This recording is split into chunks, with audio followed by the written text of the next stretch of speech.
The following episode of the Double After Hours podcast was originally recorded on April 12th, 2025. Double After Hours podcast. Take one. Well,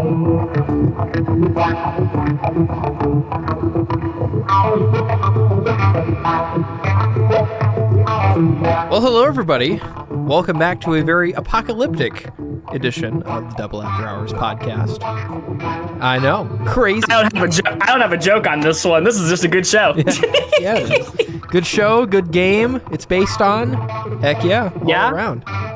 Love it. We're gonna do a little bit of double play with the show and the game for what it sounds like, and I can't wait for that. But before we get into that, let's introduce what the heck we are. What the heck I am?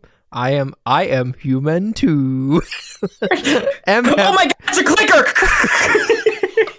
No, Aaron! The studio just starts getting destroyed. It's a bloater. No! Dude. Thanks for listening. Yeah. Oh, that right there's the bloater. Ooh. Oh, chill. But ooh, that theme song. Ooh. Oh, we're in a better place now. It's okay. We're in a very, very much a better place. Thank you, Brice, very better place for the theme song. Appreciate it. He's not. Where here, is by he? The way. Yeah. What's your name, Brice? Thanks, Brice. All right, the clickers got him. They got Shane too. Yeah, that's right. They're going to the secret dungeon. And by clickers, I mean they're playing Marvel Rivals right now, and I'm so mad. My God. Listen, it's a great game. I've put over 100 hours into it already, but oh my God, guys, we have things to do. Yeah, we have business to attend to, but nope. Speaking of business, yes, Let's. I never introduced myself. Yeah, I never did. Business. That's right. I'm Aaron. Hi, guys. Yeah. Who's going first? You. Okay. I am Aaron Gresser. I'm the ringleader of this nonsense, and I'm here with. Hello, I'm Charlie. I run the socials, I make the thumbnails, I write the descriptions, I make all the funny visual stuff that you see. I also edit the gameplay videos, and we just put out a Madagascar one like a couple weeks ago. That one was pretty funny. I don't think I've ever seen Aaron so distraught, so honestly, for that reason alone, you should watch it. But yeah. He distraught. Part 2 is going to be, ooh, boy. There's a lot of dead air in that one, but I got to edit it down. I can figure it out. Yeah. That's I just remember how much I was crying over like one stage where you're playing as Marty and like he's like being blown back by the wind. No! Why? I can't. You give me nothing. I gotta say, Aaron's really been coming up with a lot of catchphrases in these last few weeks. I have. It's a little scary. I don't know why, but hey, maybe it's a lack of sleep. I don't know, but. Anyways, today we are talking about Last of Us and what? The show? The show, yes, the show, not the game, but I love the game. It's based on the game. We might play the game eventually. Heck yeah, we'll see. We got the poster. We've been kicking that around for a while. Absolutely, got the poster on the wall. Actually, they just released the complete edition. It's got both part 1 and part 2. It's like. Was it like $90 or something? I think it was. Jesus criminy. These are like 5 or 6 year old. Well, the sequel is at least 5 years old because it came out in 2020. Right. Actually, and then like I don't remember. The first one came out at the end of the PS3's lifespan. So that's like what, 2013? Oh, sweet Jesus. The Last of Us Complete Collector's Edition is $109.99. Hey. Is this for the physical or is this for digital? Okay, it's for physical, so you get like posters and you get some like other kind of. Okay. You can get the ear that was ripped off from the show on the dungeon floor. That's the big special novelty. Yeah, you get you get cover art, you get a steelbook, and you get some steelbook. Love steelbooks. Okay. I mean, I think they're cool, but like, listen, if it's between $20 Blu-ray and like a $50 steelbook, I'm picking the $20 Blu-ray. I'm sorry. It's like I got food to buy. I can't. Yeah, right. We got food to buy. It's fine. And with The Last of Us specifically, that's in limited supply because, well, gang. So why are we doing this episode? Why are we talking about The Last of Us? I mean, we could make the easy answer and say, well, the season 2 is coming out or probably has already premiered when this comes out. And, you know, it's like, we got to jump on that bandwagon. We got to jump on that hype train because, you know, Last of Us Season 1, obviously it's like, in my opinion, the best video game adaptation of all time. Heck like, yeah.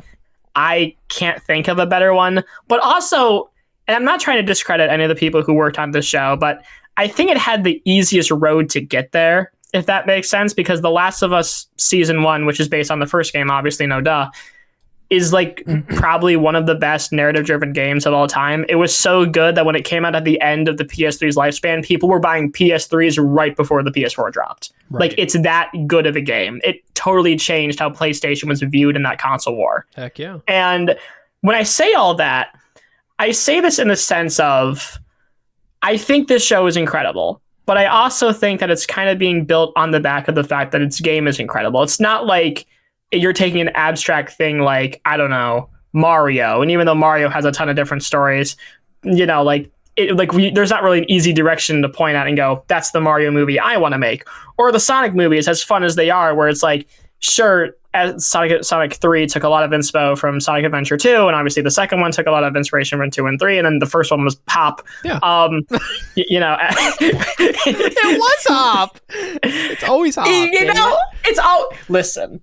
Move this. It's a copycat industry. Just has Minecraft copied Jumanji, Sonic copied Hop. We all know this. Heck, I'm going to guarantee you there's going to be a scene in Avengers Doomsday where James Marsden's Cyclops comes back and he's going to be sitting in a car with Rocket Raccoon because we have to keep doing the cycle. It's very important. Oh, yeah. But I say all this in saying that I think this show had probably the easiest path to being good compared to a lot of video game stuff that gets adapted. Oh, yeah. Not in the sense that Last of Us is like the easiest property to replicate, but it's like perfect for HBO, you know? Like it has the tone you would expect from an HBO show. Like it's just one of these properties that fits so seamlessly that it's why I call it HBO's easiest masterpiece.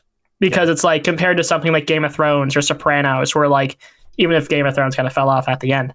But like, when are we going to do Game of Thrones? I don't know, man. Sopranos didn't even fall off. It just stopped abruptly at the end. And then they made a movie that wasn't very good. Yay, the HBO way. The HBO way. Phenomenal start, awful finish. I'm hoping Last of Us is not like that. I don't think it will, righteous gemstones, I'm praying. But come on now. Come on now, HBO. Season 4, what I've seen so far, I got that season from the back. I don't want to hear anything. Don't lie to me, HBO.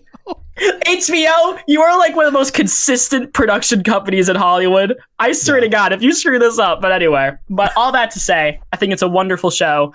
I'm because Aaron obviously Aaron's played the game. I haven't. Yes. Like, I've always wanted to play the game, and I've been an Xbox and Nintendo kid, so I never had the PlayStation, so I play all my PlayStation stuff at other people's houses, because I'm a leech.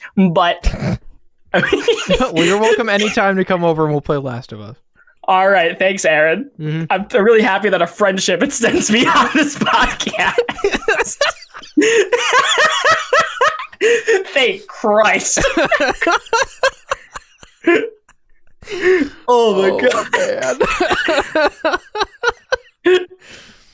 Oh, good Lord. No, I mean, like, I'm just thinking about, like, how many times I've played PlayStation games, not at my house, but at everyone else's house. One of my childhood best friends, he had PlayStation. You have PlayStation. A girl that I'm has PlayStation. Like, it's just it's like I'm the problem, which I am. It's why I'm here. But like, whatever. Right. Aaron, I've been rambling. You have been rambling. Well, I love Last of Us, the game. I've played it. Did I ever finish Last of Us? No, I don't think I think I came very close, but I did not finish the entire game. So, hate me. Like 100% complete or the story? I have finished story, but like, oh, okay. Yeah, like 100% no. I'm not big into the 100%ing, mostly because I don't have time. I'm not either. Like, it's just like, okay, I did the story, yay. Because another good example is Indiana Jones and the Great Circle. I've been playing. I haven't downloaded. I haven't started it yet. It is a phenomenal game. And there is, oh God, it's Bethesda. So of course there's like so much crap to do.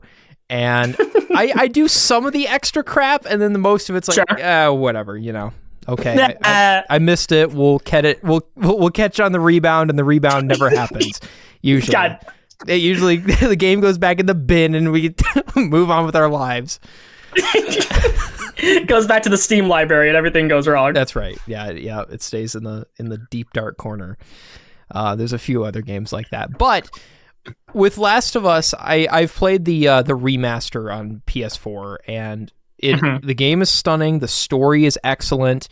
And I was really interested when they announced that they were doing a show adaptation.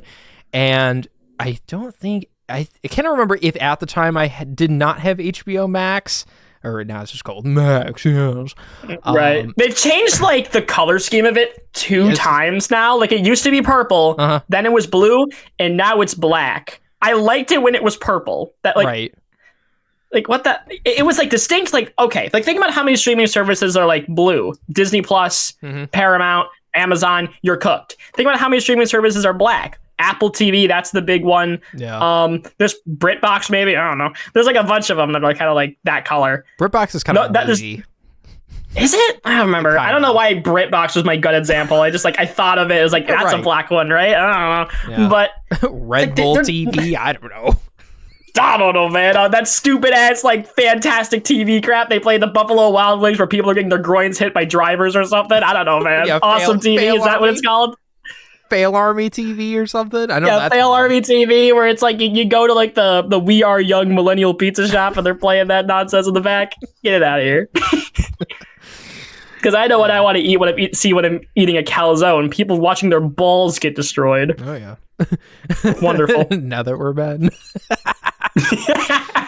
We can do anything. So yeah, I don't remember if I had HBO Max at the time or not, but I just remember when they announced the show, I was excited for it, and I didn't watch it at all. I never watched it. So I have seen most of the show. I know that's kind of weird because we're all talking about the show today. And it's like, oh, Aaron, you haven't watched the entirety of the show. Get it out. So I might not be qualified, but I have seen most of it, so I can form an opinion on it, and I have played the game, so I understand the story. And of course, we're going to get into a quick synopsis later. But from what we don't do quick synopsis for TV shows. You know that. Oh, that's right. We're not doing. That's right. Quick synopsis is going to the bin today. Yeah, quick synopsis will return. Give it an episode. That's right. Or two. So, but yeah, I have enough to form an opinion, and quick thoughts before we get into, what we're at, the more detailed stuff. Wheelio Dealio. Yeah, Wheelio Dealio. I do like the show. I think it was a really good adaptation. There's a few things I don't like about it. We'll get into it. There's a few differences between the game and stuff. One of them that's immediately coming to mind. But yeah, other than that, I think it's a great show, and we'll dig deeper into it and kind of rip it open and give some thoughts. All right. Cool. Well, let's get started because we got a few things on this wheel, but I have a feeling we might diverge into a couple of different topics while we're at it. I'm sure. But there's going to be some... as we do. There's going to be some sub stuff too. So, well, actually, I think we're going to start off really strong because kind of like talking about the world building and how the show kind of handles the apocalypse and the beauty of it. Yeah. Which I think is very interesting. I really do. Do you want to go first or you want me to? No, you go. Okay.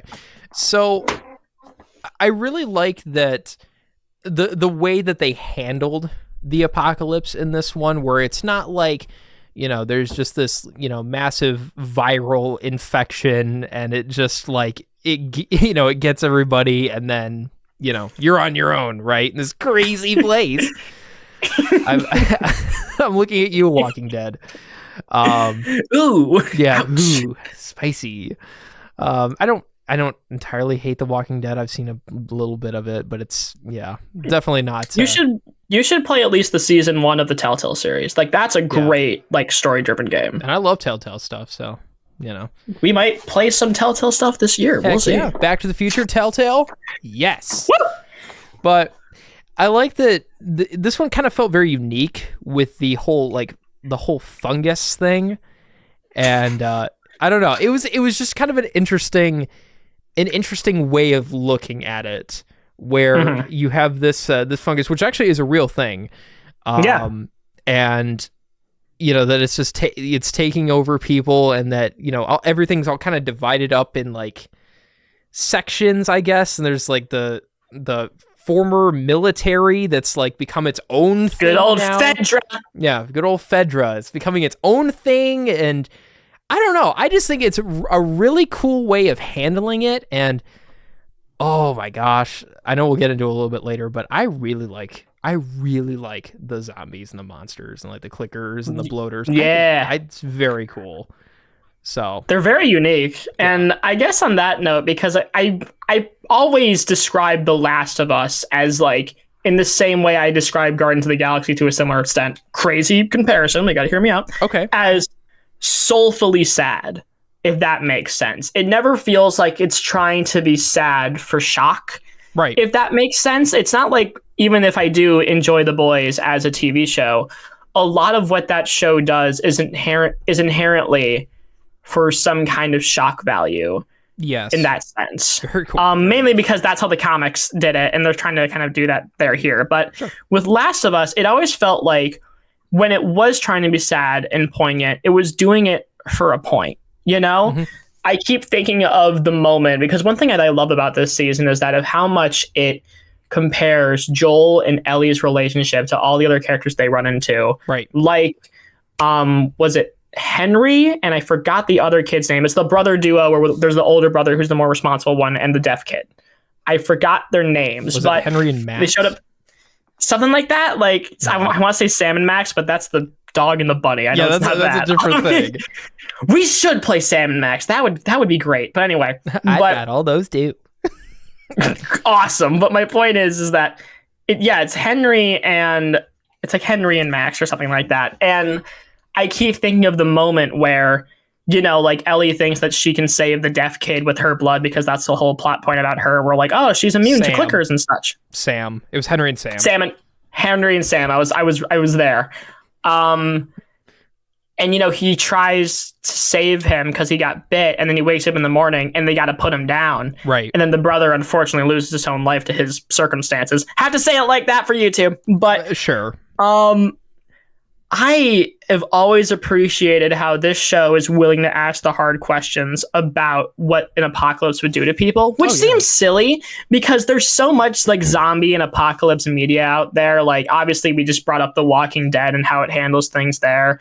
But with The Walking Dead, it always felt like the main, at least in like some of the less good Walking Dead media that I've consumed, it always felt like the conflict there was from the walkers themselves instead of like the humans. And I know that's not inherently 100% true. Obviously, there's characters like Negan and a bunch of other guys who like are challenges for the survivors to like actually handle.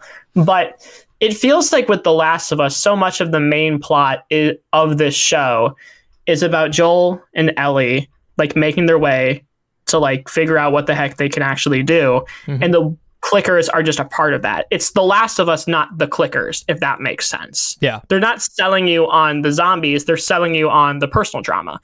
So when you get moments like where they go to the zoo and they see like a giraffe who's still there, which is directly adapted from the game, and they kind of meme around with it and feed it leaves, it's cute, you know? Like, it's one of those moments that like really lets you sink in that, hey, everything is kind of taken over, but there's still something here. Right. It's not like something like The Walking Dead, where so much of, because I'm basing most of my Walking Dead stuff on the Telltale games, because that's most of the Walking Dead media that I've consumed, where so much of that game felt like it really just wanted to be like, everything sucks.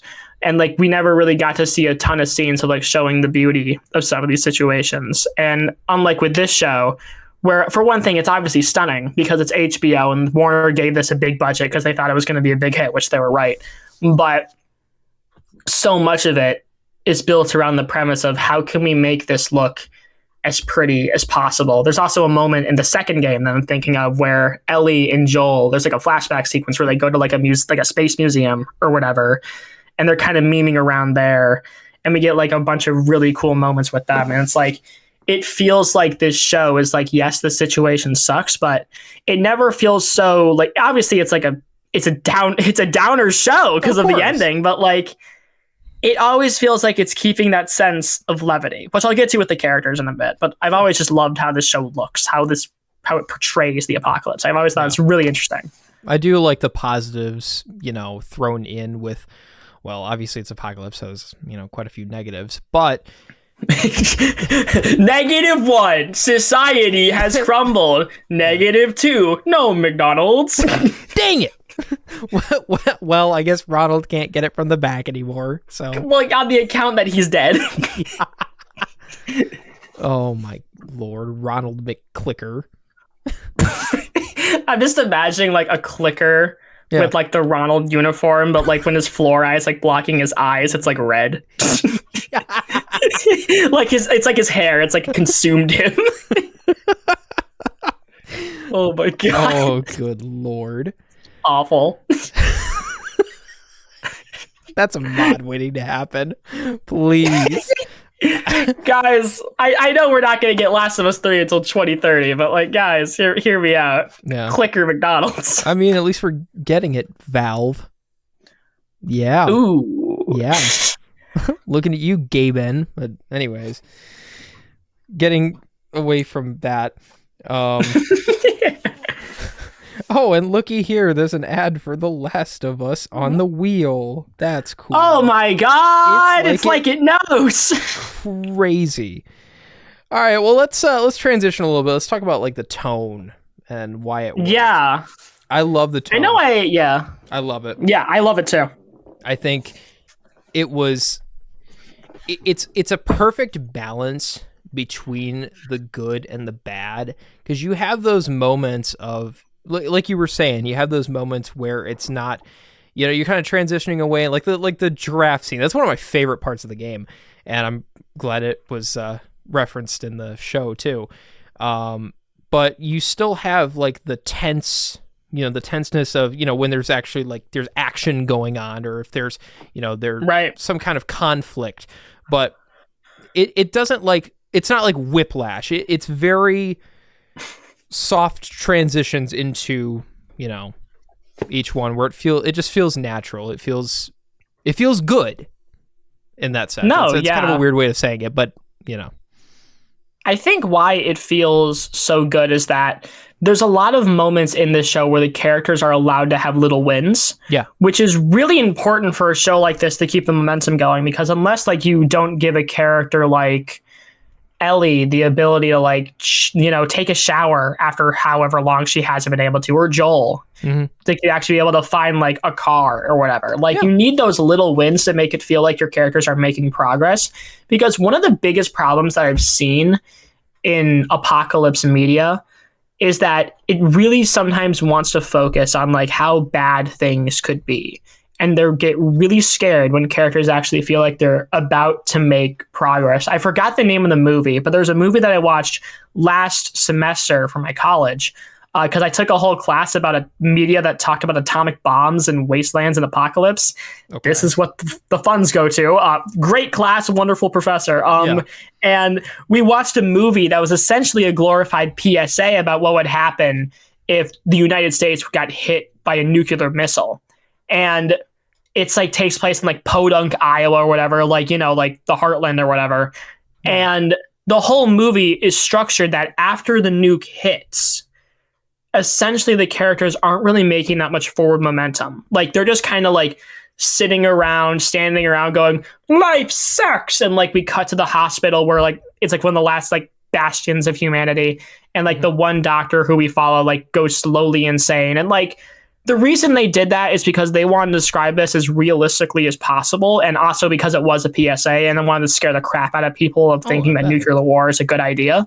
But I think that movie largely fails from a structural standpoint because it never feels like we're making forward momentum in the plot. And this thing is only like 90 minutes long, but it feels like it's 2 hours. Like, with a show like this, you need moments like for these characters actually feel like they're getting something out of it, or just moments of levity. Like there's a reason why we love Ellie, because despite the fact that this is a really sucky situation, she's making puns like half the time. And like, listen, we know me well enough by now that's just like that's a character I'm just naturally gonna like, like love. Yeah. But we get to watch a character like Joel also react to that and eventually kind of break down and like have those little wins. We get to see them change the dynamic. They don't stay the same throughout the whole show. Right. That's why I love the tone. Is that while the action and the danger feels relatively consistent, the characters are allowed to really build themselves up and like be something different, you know? Yeah. Also because when it wants to be sad, it's really sad. Episode 3, where it has Joel's friends and they form a relationship at the end of the world, they spend like a whole hour just doing that one little side episode because they wanted to do it. And it's tragic, man. Like, they totally went into the details of how someone's psyche would be affected by only sharing, like, by being alone in your house for so long, and then someone magically like shows up on one of your traps and like, oh, well, guess I'm in love with them now. Like, right. It's a very wonderfully done like thought exercise on what would make the apocalypse interesting. And it doesn't end with them getting eaten by clickers. It ends with them dying in each other's arms. Like, that's incredible. Mm-hmm. Like, that's what makes this show and this tone so strong, is that it never feels like the answer to every character dying is like, clickers got them, or like they get shot. Right. It's like there's a lot of nuance here. Mm-hmm. That's what's lovely about it. Yeah. I wholeheartedly agree, and it's a tough act to follow. So, well, try it. Figure it out. What you got? Come on, Stickers.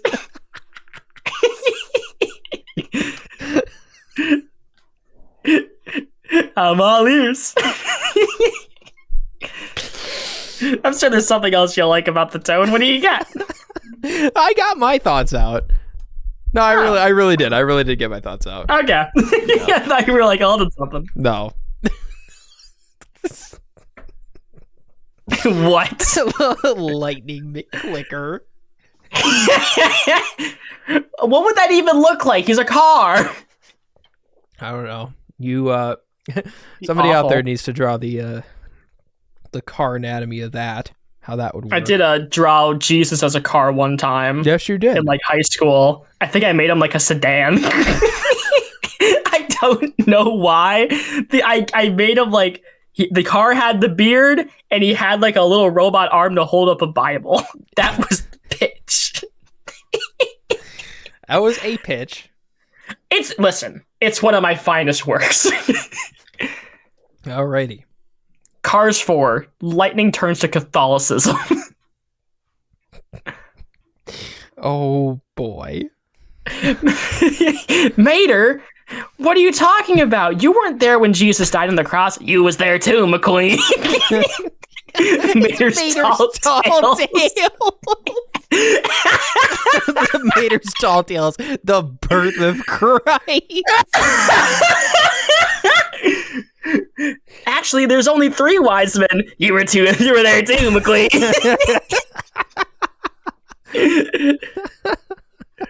Oh my god. Oh my god. I just love the segue of you was there too, McQueen. It's so funny. Oh man. Oh boy. Wow. What a sidetrack. Moving right along. Let's talk about Ellie and how her actress isn't awful. Okay. You go first. Okay. So there's a lot of discourse around who they chose to play Ellie for a few reasons, mainly because her body shape is different than the one in the game. Like, I understand that. Like Ellie, like, oh no, the video game character doesn't look like the character in the show. Uh-oh, bad show, 0 out of 10. Like, I think that's where some of this is. Like, yes, Ellie in the show looks very different, but guess what? So does Joel. Like, I'm sorry. Like, what is this take? Like Pedro and Joel look kind of so, but also they're very different. Like, I don't look at Joel and go, that's Joel. I look at him and go, that's Pedro Pascal. Like, I'm sorry. I mean, like, yeah, but I think Pedro Pascal was I don't know. I think he was a good choice, obviously. Both of them. Yeah, because he's played father figures his whole career. Right. He's gonna do it again in Fantastic Four. He already did it in Mandalorian. He did it here. Did he do it in Game of Thrones? I don't remember. James Marsden would have been a good pick too. Yeah, no. As much as I love James Marsden, I gotta say, I don't think he would be a good Joel. Ben Schwartz as Ellie. The last of Sonic. I hate. It's the last Sonic movie. It's a Last of Us crossover now. Who cares? Please. But back to Ellie, because wow. This is what happens, man. That's what happens, man. That's what happens. Listen, man. I think she killed it. Like, I'm sorry. Like, I know, like, I'm not as attached to the games as, like, you are, so that's probably where you're coming from. But I just think off of pure mannerism. Well, but I just think off of pure mannerisms. Yeah. Like, I think she really was selling what I think Ellie as a character is, which, as cliche as it is to say, the hope for the future. Because, you know, every apocalypse story needs an older, disgruntled man who lost a daughter, and now he has to learn how to have a found family again. Right. Sometimes with the daughter, sometimes with the son. Shake a stick at it. It happens a lot. But I think to Ellie's credit, I think her character was very well done. Obviously, that's because the way this show is formatted is that we get a lot of flashback sequences when we least suspect them. So we really get to feel like we know what Ellie's deal was. Like, obviously, like, before she gets, you know, roped into this whole adventure with Joel and Tess. But I also think that her sense of humor saves the show from feeling monotonous. Right. Like, and I think her actress sold that very well. I'm going to bring it up again, but the fact that she's like half the time making puns is so stupid. But you know what? It is the apocalypse. You would try to do anything to make that kind of okay. That's funny. Like, she has a lot of visual gags that makes her humor not just the pun girl. Like, she has the little moment where it's like episode 2 where they're at the hotel and it's like all flooded. And like she goes up to the counter and like rings the bell and goes, "Hello, room service. I would like so and so." Like, it's a it's weird, but like she's quirky like that, you know? It's a very interesting dynamic. And like, I know she gets a lot of hate online. I get that. I just don't see it. Like, I think she totally nailed the character. I think her emotional range in the show is really good. I always think about that death scream that she gives in like one of the last few episodes where she's killing the guy who kidnapped her, and she just keeps stabbing and stabbing and stabbing and just gets so guttural with it. Kind of like Hugh Jackman's Logan in that sense. Like, I don't see the hate, but alas, I am just one man who has not played the game. But you have played the game, please. Yes. Enlighten us. Well, I'm in the boat where I don't dislike the choice. That's not what I'm saying. Because at first, yes, I was like, okay, that's a little, you know, it's kind of an odd choice. But when she looks a little younger. Right. But when you watch the show, you know, it really all comes down to acting and, like, you know, just selling the character. And yes, she does it very well. You know, the comic relief and everything is great. The serious moments are great. Everything is great. The performance, the whole nine. But I don't know. I just kind of wish she looked a little bit more like the game, but that's it. Acting, but like, in what regard? What about the game you wish was more like it? I just kind of, I don't know, because I think Pedro Pascal looks a lot like Joel. At least in my opinion, I think so. I mean, I'm looking at the poster right here. Like, yeah, I can totally see that. But her, I don't know. I'm not saying that her acting was awful, and I'm really glad she made the part, right? And got the part, because it's phenomenal. But, you know, at the very start, I was kind of iffy about it, but I'm at a point where I can look past it, you know, and, you know, just see the acting and the character, you know, come out, you know, like that. So I don't know. I just kind of wish she looked a little bit more like the game, but like an adult. Yeah. Or like, because I think that's where a lot of people get mad, is that she has very much a baby face. Yes. Compared to how she looks in the game. Like, in the game, she looks like she's like canonically, is she what, 15, 16, something like that? Around like there. She's like in her mid-teens, not like a full teenager. But in the game, she could very much pass for like a young adult, 14. If that makes sense. Because 14 and wow. Yeah. Okay, then like, then I like, because to me it's like you're marketing this character as 14. How many 14-year-olds do you know looks like the characters from the game? Like let's keep it a buck here. Like, I don't think that's a very like, that's a very like, that's a narrow pool if that's where we're gonna go down. Sure. And I think so much of this is because essentially you're selling the show on the premise of Joel and Ellie working together. You need that chemistry, and I think having this actress work so well with Pedro Pascal is part of why the show works so well. And also just from a visual sense, I kind of like that Ellie is shorter than what she was in the game. Mainly because just from like a pure visual sense, it makes Joel more important from when we're looking at him because he's obviously the adult. And it makes it makes us more worried for Ellie because we see her as more of a kid. Sure. You know? It doesn't run into oh my God, what was like the damsel character from like Resident Evil 4? Oh, I'm forgetting her name, with Ashley or something like that. Yeah, that, like Ashley. Leon Kennedy had to like to pretend, had to like defend or whatever. Yeah, it never runs into that line where like Ashley is like 18 or 16 in that game, and like we're just kind of looking at her going like, dude, like figure it out. Like we look at Ellie and we go, this is a kid, a capable kid, but a kid. And also, again, just from a visual like point, I kind of like her having more of a baby face. It makes her more of this innocent character that we have to protect, despite the fact that she was reading Playboys or whatever in like the back of the truck that one time. Like, right. And again, like, listen, I'm a comic book guy. Like, I obviously eat and breathe Marvel and DC, as we've learned. And I've seen this argument like a ton of times. I'm like, oh, this actor doesn't look like the character from the comics. That means he's bad. Or, oh, this guy looks like the character from the comics, and that means she's good. But like, right, and that's not where I stand on that. Where it's right. Like, oh, if you don't look like the character, oh no, I'm not watching your show. Womp womp. You know, that's womp womp. That's not at all where I stand on this. I just wish that she looked a little bit more, but I don't hate the character at all. No, sure. I just personally like what the show did, and I think making her more of a baby face to me is more interesting. And obviously some of that is biased because I watched the show first. So like that is just where my allegiances lie in terms of how I view this world and these characters. But fine.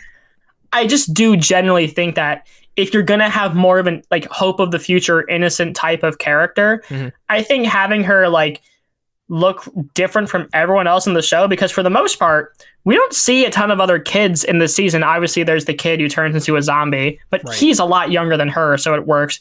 And then there's like the teenage girl that like is running around like the place where Joel's brother is at or whatever. And obviously there's her girlfriend who then dies.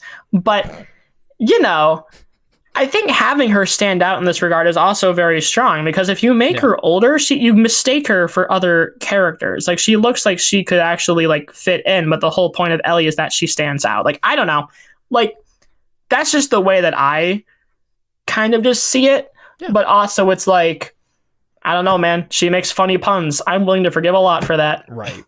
Okay. She's like me for real, for real. Yes. No, she is. And like we're not this is not there's no debate on that. No, I'm just thinking more about it. Yeah. Huh. Yeah. All right. Well, speaking of characters, we got a good one coming up next. Joel. Oh my God, Billy himself. Oh yeah. I've been yapping for a while. You should go. Yeah. Well, I love Joel as just a in the games and in the show too, where you've got this really tragic story of like, oh yeah, he's got a kid and dies. Right. But I mean, dies just right there, and it's he's first 20 minutes or whatever. Right. And I mean, that is just it's one heck of a way to start, but just kind of seeing the growth, where he's, he doesn't have his daughter anymore, but he meets Ellie and, he starts becoming that father figure. I love it. And I do think Pedro Pascal was a great choice for this because, like you said, he's been playing a lot of dad characters, and he's really good at it. He's really good at it. I think he's a great adaptation. I hope he is. What? Well, no, it's like, okay, he did The Mandalorian. Yeah. Obviously, Baby Grogu, like that's that there. He's going to do Mr. Fantastic this year, and I think there's going to be a kid in that, Franklin, so he's going to do that. He's just been playing this type of character in different fonts his like whole mainstream career. Yeah. So yeah, it was a great choice. I think he sells a lot of the dynamics very well, and yeah, I think he's a great adaptation.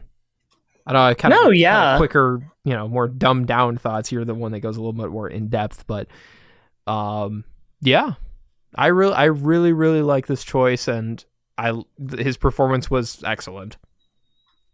I agree. I know as much as I joke that when I look at Joel in the show, I just see Pedro Pascal, but that's also just because like I watch a lot of things, so I just look at Pedro Pascal and I go, "Yep, that's Mando." Like, "Yep, there he is." Like that. There's Joel. Like there's father figure McGee. But also because I do like when when characters are it's like a famous actor, right? He's playing a character. I think it's very important where you can kind of see through the actor. That it's not like, sure, that's just Pedro Pascal. Okay, cool. Yeah. No, I'm not saying that. No, I get that. Obviously it's. Yeah, I just want to throw that in there that and I think Joel does that very well, or Pedro does that with Joel very well. Yeah, because also just because it's like again, Hollywood's a copycat industry. They see one thing work and they're just going to apply it to a bunch of other things. It's why RDJ played Iron Man so many times because he nailed it in one, but. With Joel specifically, what I do enjoy about his character is that to me, he embodies the themes of the show very well. What I was talking about earlier with, we're going to take a good hard look at the apocalypse and really see how that would affect someone. Yeah. And I love how the show ends with him doing the wrong thing. And we'll get more into that with the ending, but it feels like the show is building you up with his character going, oh, he doesn't really like Ellie. He doesn't want to answer his questions. At one point he goes, you ask a lot of questions or whatever. Mm-hmm. But we slowly get to see him come around, And obviously that's a very common trope too. If I remember correctly, there's a great video essay that someone did about The Walking Dead Telltale Season 2. Where they brought this up, where it's called the dadification of games, if that makes sense. It started with obviously the Last of Us game. There's been a bunch of other stuff too. BioShock did it, if I remember correctly. God of War kind of does it with that child character. It's just a very common trope. But man, just because something is common doesn't mean it's not effective, And what I love about Joel is that it feels like he's not the stalwart, stereotypical hero, and the same reason why I love the characters from Stranger Things, because it feels like at least for the first couple seasons, they were breaking all the archetypes of 80s characters. What I love about Joel is that he has his darker moments, but you always understand why he's doing it. At his core, he's a broken man who lost his daughter and doesn't want to go through that pain again. And us really being able to zoom in on it is wonderful. I think Pedro sold it very well, as much as I joke that he is just doing The Mandalorian but zombies this time. I think his performance is obviously very different, and I think he gets a lot of smack for because obviously and I've said it a lot this episode too, he's America's dad kind of right now with the characters he plays, right? But America's dad, that's great. I mean, it's a goofy take, but and I'm sure there's another more eloquent way of saying it, but he's not American Dad. Good morning. Do you know American Dad's coming back to Fox? I did see that. That's actually pretty huge. Yeah. Good for American Dad. Fun fact, better than Family Guy, but we're not ready for that conversation. Dude, it is so much better. It's so funny. Well, I start crying laughing when I see Roger pretend to be something. Right. This is supposed to be the most elite school of clowning, taught by the greatest professor. It's Roger, isn't it? I think Modern American Dad is way funnier than Modern Family Guy, which is just, here's a stupid thing.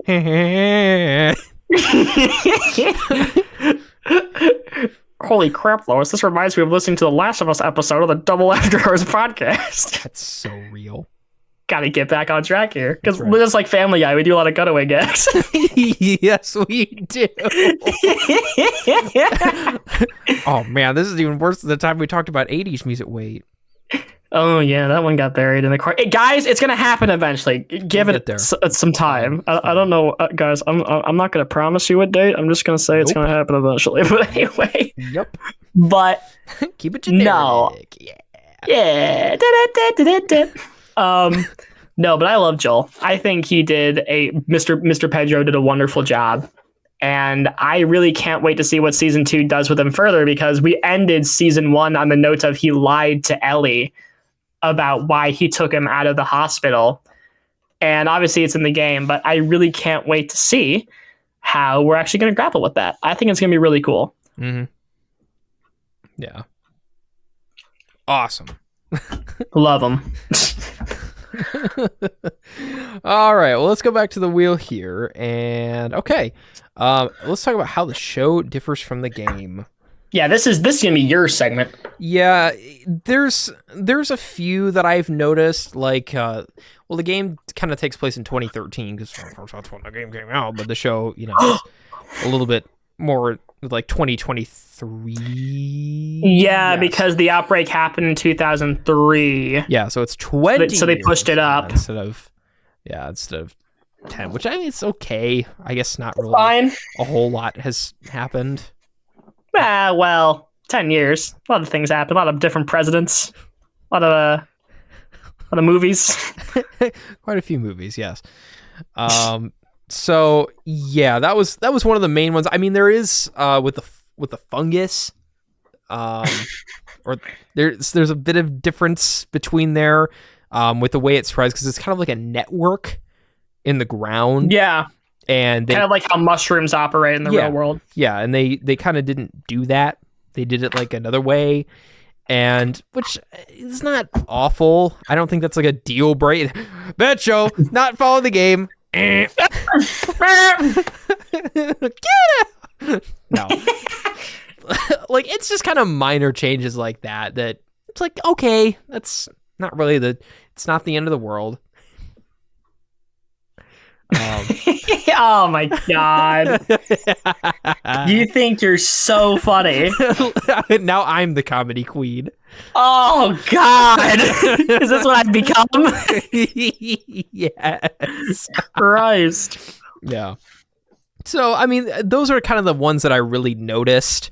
I'm sure there's a few more like really minute details. It's like, oh, okay.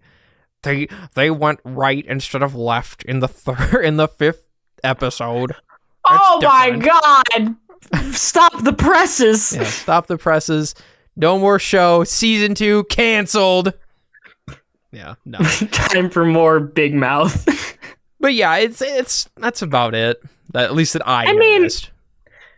I haven't played the game, so I can't speak too personally on it. But what I have noticed is that, at least from what it feels like, is that the show was able to go on sidetracks a little bit more than the game was willing to. And sure.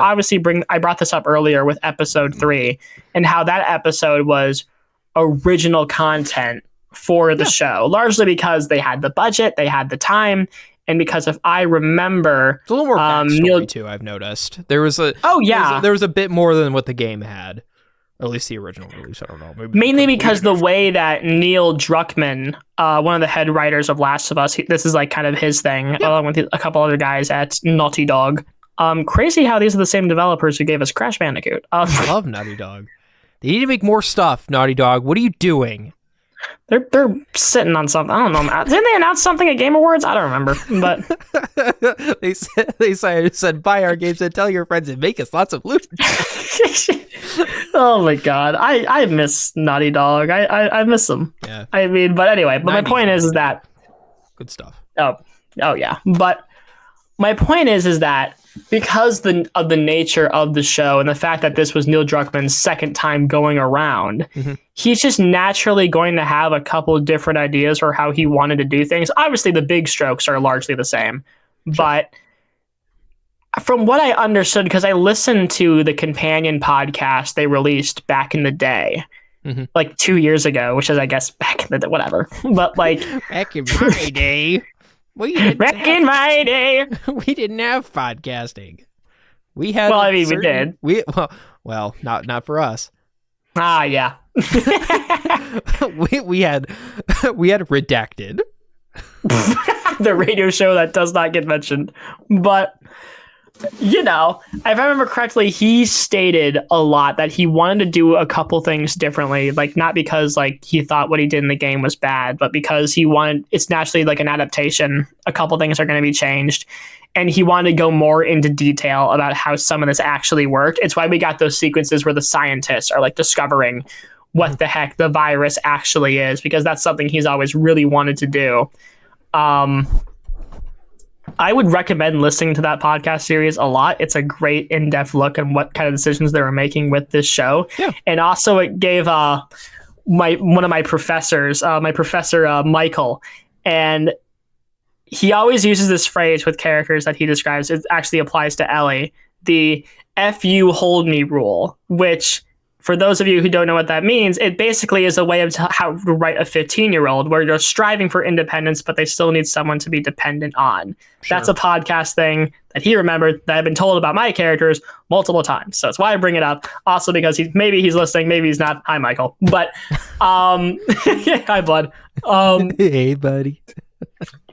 That's what this is. But no, I think a lot of the changes from what I observed were there only to heighten the story, if that makes sense, to get more in depth, to like kind of give it a little more weight.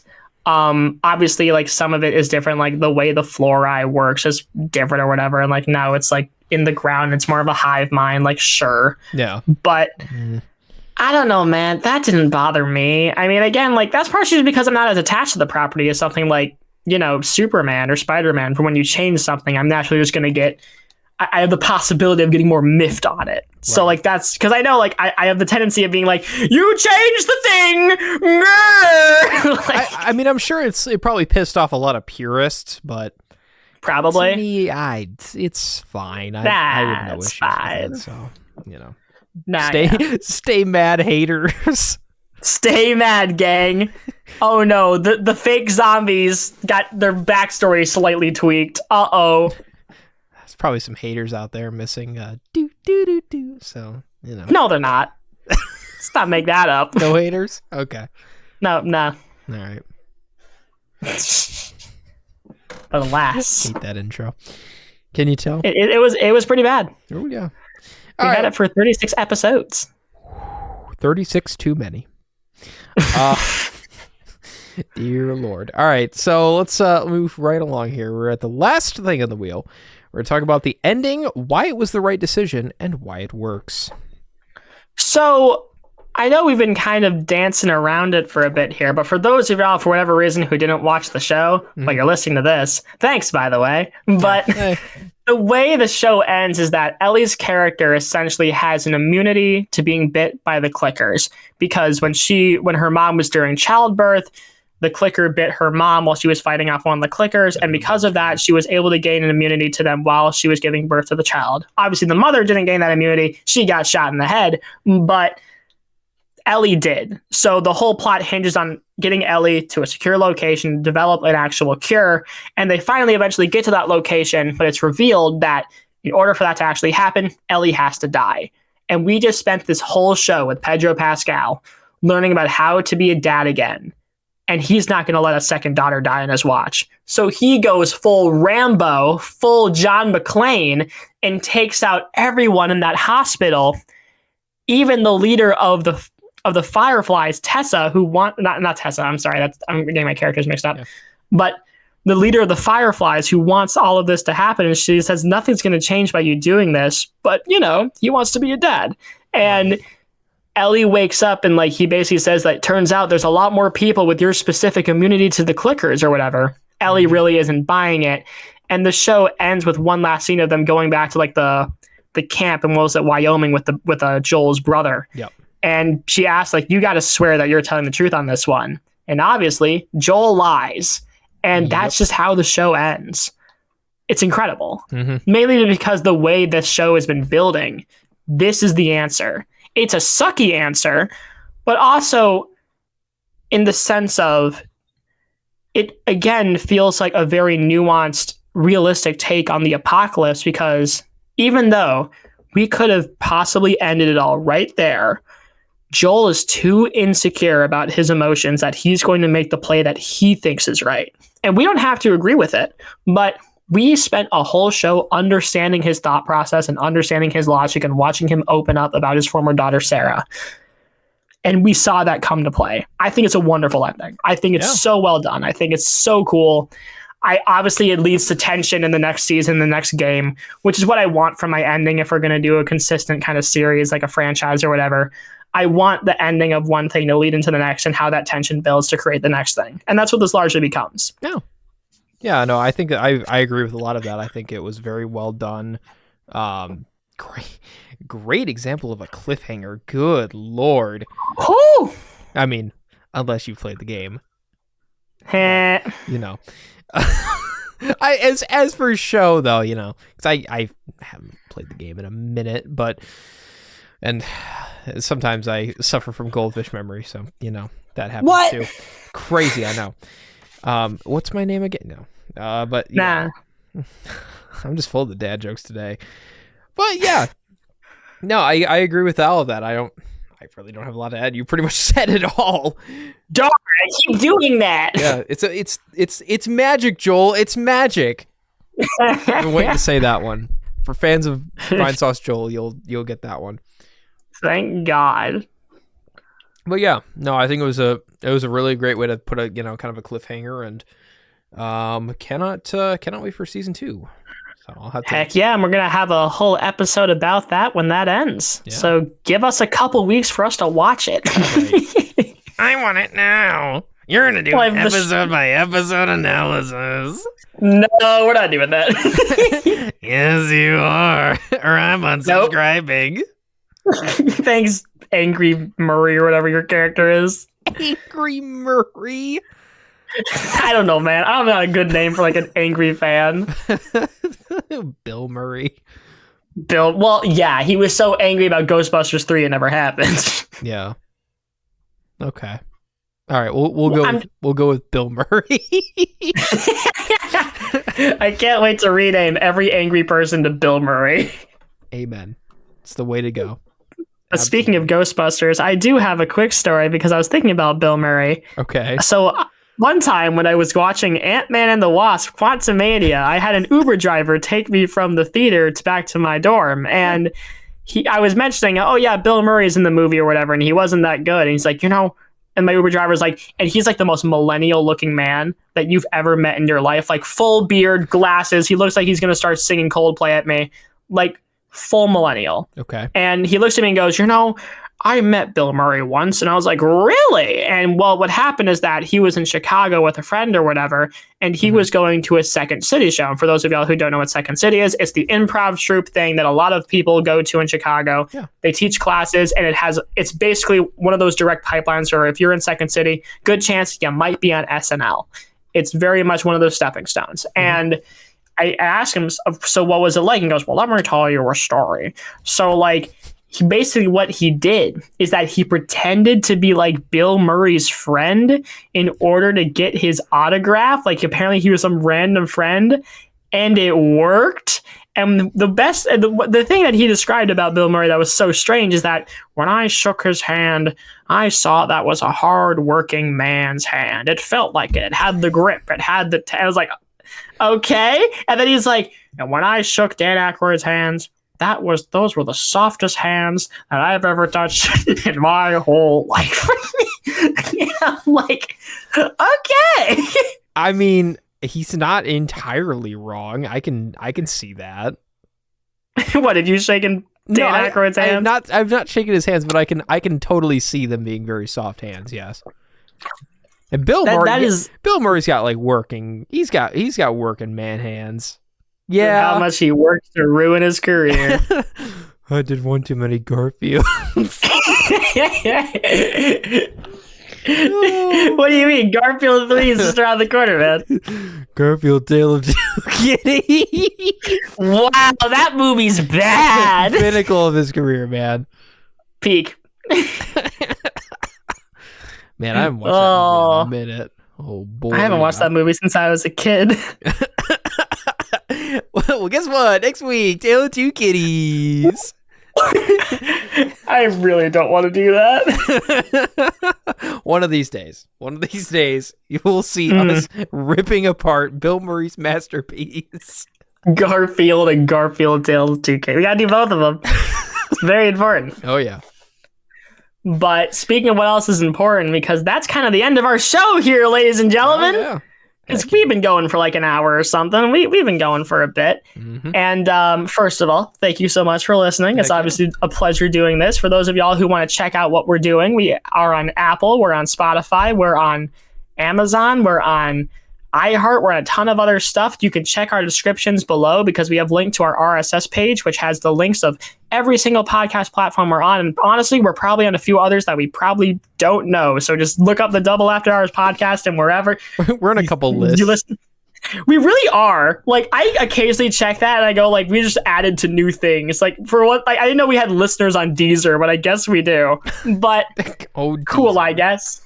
But I highly recommend going to that RSS page and seeing what podcast index or the podcast platform you use, because most likely we're probably on it. In terms of social medias, we have an Instagram, a Facebook, and a TikTok where we notify you when episodes are up. We give you highlights. We give you all a bunch of stuff, funny things that we might work on from side to side. Check those out if you want to be the most up-to-date on what's going on with us. I highly recommend checking those. We have all those linked in the description below. But again, we have an Instagram, TikTok, and Facebook, all by the same name, the Double After Hours Podcast. If you see kind of like that night mic, you will probably know that's us. In terms of what's coming out next week, I'm going to keep it a buck. I don't know. We've been throwing out a couple ideas. We might be doing Garfield UHF. Tale of Two Kitties. We have to do the first one first. Garfield 1. Are we doing Garfield 1? Yes. Yes. Oh, God. I was going to say, hey, we got to talk about the Avatar movies this year, but okay, sure. Garfield. Okay. I guess we're doing Garfield next week. Amen. Awesome. Wonderful. Because what? We're going to have... No, there's time. No, I got time. Yeah, we'll do the Bill Murray special. It's fine. Yeah, no. We'll talk about Garfield. I don't know why, but... It's funny. Mentioned it. Sure. Why not? Why not? I guess it's Garfield next week. Heck it's Arby's night. Yeah, it's so Arby's. Dude, Garfield and Arby's hand in hand. Oh, shut up. He likes Italian food. We all know that. That's the thing. He likes lasagna. Watching Garfield is like the aftermath of Arby's. Shut up. Oh my God. What are we saying? Magic. We're saying magic. Just like Garfield. Amen. It's like Bill Murray's wonderful movie Garfield, but I think that's all we got to say. I've been Charlie Robison. Follow our socials, subscribe to our pages, share us around. It means a lot, and I'll see y'all next time. Oh my gosh. You're Garfield? Is that what you're going to say? I'm Garfield Gresser. Kill me. You forgot to tell me you had a new cat for 2 months. I don't want to hear any of this cat obsession. That's true. Two months. Yeah, that was something. Anyways, I'm Aaron Gresser. Stay tuned for Garfield Bill Murray miss next week. It's gonna be great. We'll see y'all later. Thank you for listening to the Double After Hours podcast. If you like what you heard, be sure to subscribe to us wherever you get your podcast. If you want to see a full list of our platforms, be sure to check out our page at rss.com, linked in the description below. We've got social media pages featuring highlights on Instagram, Facebook, and TikTok, with links below. The best way to help us grow is by sharing us wherever you can, or by telling a friend, family member, co-worker, or whoever by word of mouth. It goes a long way. Thanks for listening and staying after hours.